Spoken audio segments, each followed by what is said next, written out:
All right, so this morning I'm going to be listening to another piece by Jonathan Harvey. This is the second piece of his that we've looked at. If you want to get his biography and the first listening session, this is the episode number. It was this chamber orchestra piece called Bhakti. Today we're looking at Speakings, which is a piece for orchestra and electronics, which he wrote at Earcom. Now, the score that I'm looking at today is actually a manuscript, and the front matter is typed up. It's published by Faber Music, but you can see the first page. It's in his handwriting. It's very gorgeous, and he writes right on the front here. It's dedicated to Ilan Volkor and the, I think, IBC Scottish Symphony Orchestra and Frank Madlener. His handwriting is strikingly close to mine. It's very, just a little bit messier. But, yeah. This is a more recent piece than I thought. It's 2008, and this is 36 stave paper. I believe it's tabloid. So those are quite small staves, but it's a very big ensemble. So the total instrumentation is 3-3-3-2, 4-3-3-1, 4 percussionists, harp, piano, celesta, sampler, and strings. And of the strings, you need to be able to extract a solo string quartet. The recommended number of all strings, like including the string quartet, is 15, 13, 11, 9, 7. I guess because there's a lot of divisi. There's some doublings in the winds here. We got the let's see. So I guess a lot of the players are considered soloists. So flute 1 has to double on alto flute and piccolo. Flute 2 has to double on piccolo. And then the solo flautist has to double on piccolo, alto, and bass. And then of the 3 oboists, 1 is a solo oboe. They have to double on English horn. And the second clarinet has to double on E flat. Second bassoon has to double on contra. Third trumpet has to double on piccolo trumpet. Third trombone is bass trombone. They're playing bass the whole time. And the percussion lists here. We have 3 percussionists and then a solo percussionist. Percussion 1, 2 octaves of crotals, medium cymbal, bongo, wood blocks, cuica, that's a friction drum, and then sand blocks, sandpaper blocks, I guess. Percussion 2, gong pitch to A, medium and large tam-tam, small cymbo, guero, and flexitone. Percussion 3, bass drum, cowbells, temple blocks, temple bowls, and kabaka. And then the solo percussionist, we got tubular bells, 1 timpano, tam-tam, hi-hat, small triangle, temple blocks, wood block, maracas, guero, and sandpaper blocks, but higher than percussion ones. So the solo ensemble is mic'd. That's what the solo distinction means. So, and the solo ensemble, from what I can tell, is flute, oboe, clarinet, trombone, percussion, harp, piano, and the string quartet. So all of those members have to be mic'd, and they're all seated in front except for the percussion, harp, and piano. And then I guess we need 11 inputs for the solo instruments, and then 1 stereo out of the orchestra, or a stereo mix of the orchestra. And then this loudspeaker setup should be octaphonic or 6-speaker. And obviously you need a mixing desk with 11 ins and 8 outs or whatever. Uh, 2 laptops. At Earcom, they had this practice where every piece they ran with laptop would have a backup laptop. Um, so I'm not sure how that works in a technical situation, but yeah, they have 2 laptops and 2 audio interfaces and 2 graphical interfaces and yeah, well, that's a great list of requirements. It doesn't really explain a lot about the setup or how the electronics work. And I don't think there's anything else in this score. It's just the manuscript. So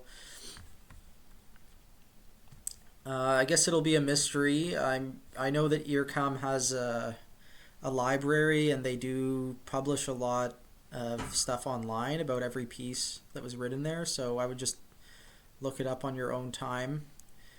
Commissioned by the British Broadcasting Corporation and Earcom and Radio France. First performed by the BBC Scottish Symphony Orchestra. Conducted by Ilan Volkov at the Royal Albert Hall, London. This was BBC Proms 2008. If we look at the layout here of the score, it looks like he puts the solo ensemble at the bottom. So he has all the electronics, I guess, cued by the MIDI keyboard at the top, I'm assuming.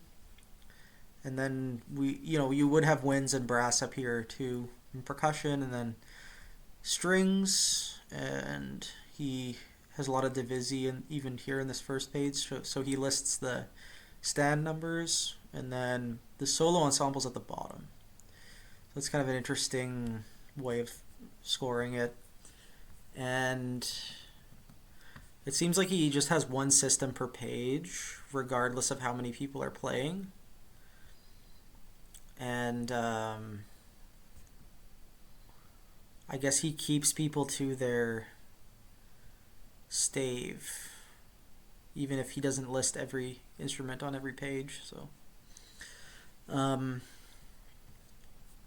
yeah, I'm going to pull up the wiki on this just so that I can better describe what Jonathan was trying to do here. So Harvey has this trilogy of pieces referring to the Buddhist purification of body, mind, and speech. And this is obviously the speech portion of that.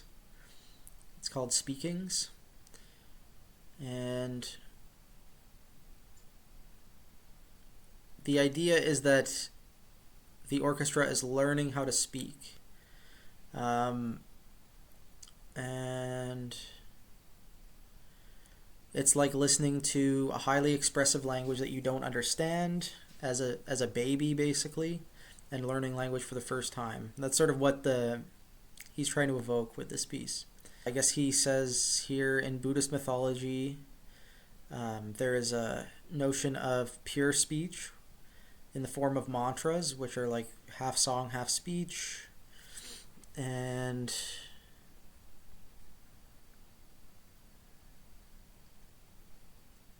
in this piece, the speech structures shape the orchestra with these envelopes, basically largely taken from random recordings. So we have like music that's informed by spectral analysis of vowels, consonants, the shapes of their spectra, and then sort of like transcribing that as orchestral textures, using shape vocoding to take advantage of analyzing speech, breaking it up into more like constituent musical pitches, you could say. And then I think that's all he talks about technically. There's more than one movement. The first one is an incantation. The second one is like chatter. And then Then there is the third movement is like the first again, but it's calmer and closer to Gregorian chant. You can see Jonathan Harvey's program notes are a bit esoteric and definitely mystical, religious. He was kind of known for that. So if you want to listen to the recording that I'm listening to, it's in the description to the video. And I'll see you in half an hour. And hopefully I have some thoughts about it. This is my first time listening to it, I think. So we'll see how well I do. It's going to be a little bit difficult to follow the score because I just have a tiny little laptop screen here. I don't have this printed out, but it would be fantastic to have the manuscript. Okay, yeah, so I have a lot of thoughts. It's pretty high concept, right? It's got a big concept, so there's always that question like, okay, well, it's a very intriguing idea, but like, how do you make it musical? Like, what's musical about it? And he doesn't go the total conceptual route, and he doesn't go the total like musical interpretation route either. I think like the speech really came across when the electronics were included with the ensemble, like especially towards the end of the first movement and like around the climax of the second movement. But the whole third movement was like just music, really. It didn't really communicate to me speech at all. So, and I think the ending of the second movement was kind of like that too. So it kind of just felt like the piece kind of gave up on its concept after it did it. So, but the parts that really did go for it were really effective, and I think like having like a trombone or oboe soloist with these like kind of glisses and speech rhythms, and then coloring it with like different parts of the small ensemble and the full orchestra was really effective. Like it really felt like speaking, and it was kind of interesting how it did kind of communicate this idea of like being in a womb, you know, like being surrounded by sound. And I'm trying to like imagine what it would be like to see it performed at the BBC Proms with multi-channel audio as well, and like all the amplified instruments around you and stuff. There's definitely like this sort of spatial relationship to the music that would probably make it even more effective. And I think the idea of miking soloists is really effective too, because there's a lot of, I'm sure when you analyze speech, there's a lot of elements that are in the foreground and then a lot of elements that are in the background. And I just thought it was interesting that like what got a lot of mileage was the like solo trombone and solo oboe. And obviously there is also the flute moments at the beginning of the first and third movement, but which sort of symbolically evoke the voice, and lots of cool percussion stuff. I think the percussion played a huge role in getting across some consonants and things. But I also think that the orchestra is kind of ill-suited to actually doing this, because it involves so many people that it's not mechanically precise enough to imitate speech. Like I've heard player pianos do a much more effective job of just imitating speech. So I guess it was just like a really interesting sort of halfway between concept piece, halfway between like a conceptual piece and just a normal romantic piece that was programmatic, you know. Jonathan Harvey always has a way of engaging with audiences and meeting commissions well, and I think there's definitely something in this for everybody. Um, and it is pretty bold to like have the more like out there conceptual like literal stuff in the opening of the piece, and then have the more interpretive stuff later. I think that was pretty bold. So, yeah, that's Speakings. Next, we will listen to. Okay, next we're listening to some Wolfgang Rimm, Jagden und Formen. Also from 2008. 2008.